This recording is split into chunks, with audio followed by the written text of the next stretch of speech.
Geraldine, how about the green light for a defenseman? Tell us about your decision-making process. Well, being a defenseman, knowing when to jump into rush comes with a lot of experience and being able to read the play and knowing the situation.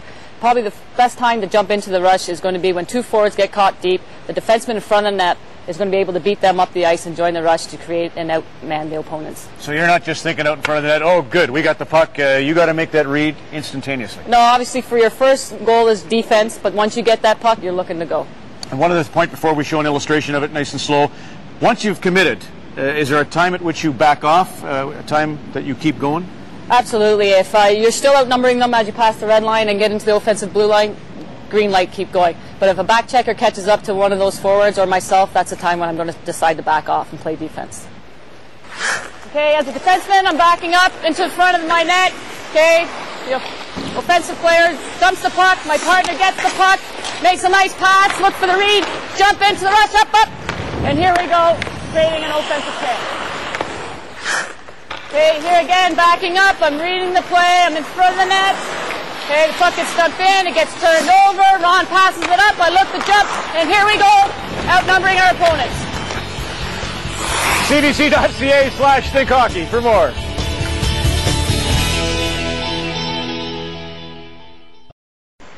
Back with Brian Murray of the Ottawa Senators, and the players probably hate set plays in practice. You've said that, Brian, sometimes because they're all individually creative, but you do work on the set plays and they're magic for the team. Now this is a chance to do what probably they enjoy the most. Well, I think fun games, use of ice, individual, trying to beat another person, lots of small games, lots of activity. It's great for conditioning. Most importantly, it's great for fun. And it develops skills at the same time, and the players love it at the NHL level or at the minor hockey level. So we do a variety of them, and I really think that it helps the attitude, and your practices end up in a very enjoyable way. You hear a lot of complaints about not enough practice time. Coaches love practice time, but how much of a practice would you dedicate to a game? We try in our warm-up to do a small 3-on-3 drill, and we try at the end of practice at least a couple, 3 times a week. We have lots of ice time on, but a couple times a week at least, where we have a small game at the end, whether it be tic-tac-toe as the boys are playing now, or cross-ice 3-on-3. And the good thing about it, you can change it to 4-on-3, you can change it to 3-on-2, so the thinking, or the process of thinking, takes place at the same time. There are adjustments, transitions that have to take place. All right, that's it's fundamental. I mean, Gretzky, all the great players developed in shinny on a backyard rink. Here we have the tic-tac-toe game. Just brief explanation of this. Basically, all it is, there's 3 against 3, 2 young men at the blue line. It can be the coach, it can be additional players. On a turnover, the puck has to come out to the blue line.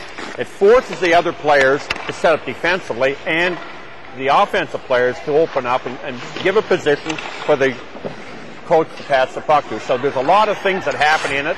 There's lots of chance to touch the puck, and obviously there's lots of fun. And a great goal to finish it off. cbc.ca/thinkhockey for more.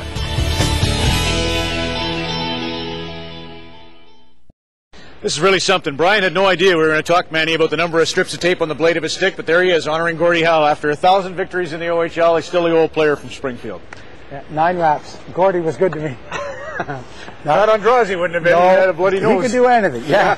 You have to remember, on face-offs, it's your positioning is as important as anything.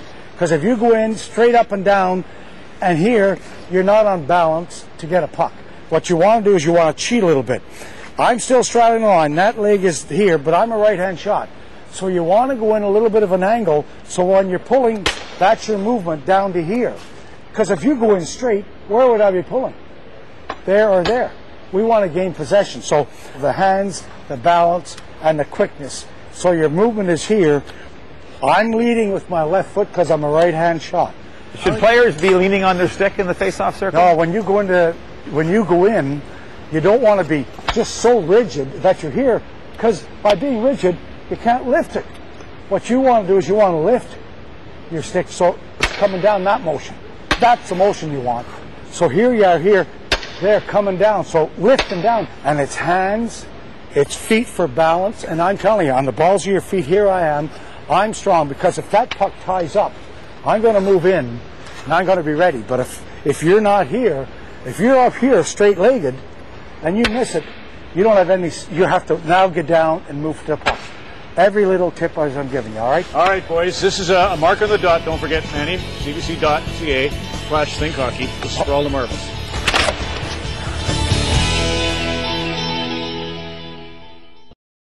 Okay, Wendell, you may not be able to score on the 14-year-old Santo, but I can't do this. This has really been a challenge. Explain the saucer pass.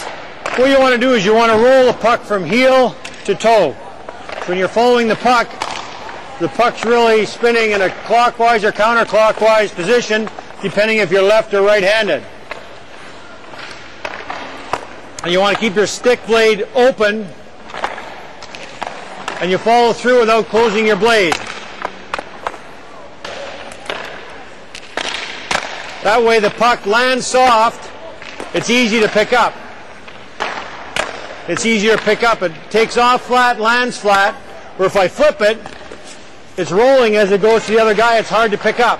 And it's basically just leaving your stick blade open. And you're aiming with your heel instead of your toe, and you're cutting the puck from heel to toe. Now, obviously, Wayne, Doug Gilmore, Gretzky, Gilmore, some of the best guys. Brett Hall, I don't think anybody practiced it more in practice than Brett Hall. You watched him in pregame skates. Alexander McGillney in Toronto. He loved trying to make a quick 4-foot saucer pass in front of the net to try to get it to somebody for just the most beautiful goal. Nice work, everybody. Nice work. Not easy making a heel of yourself. cbc.ca/thinkhockey for more.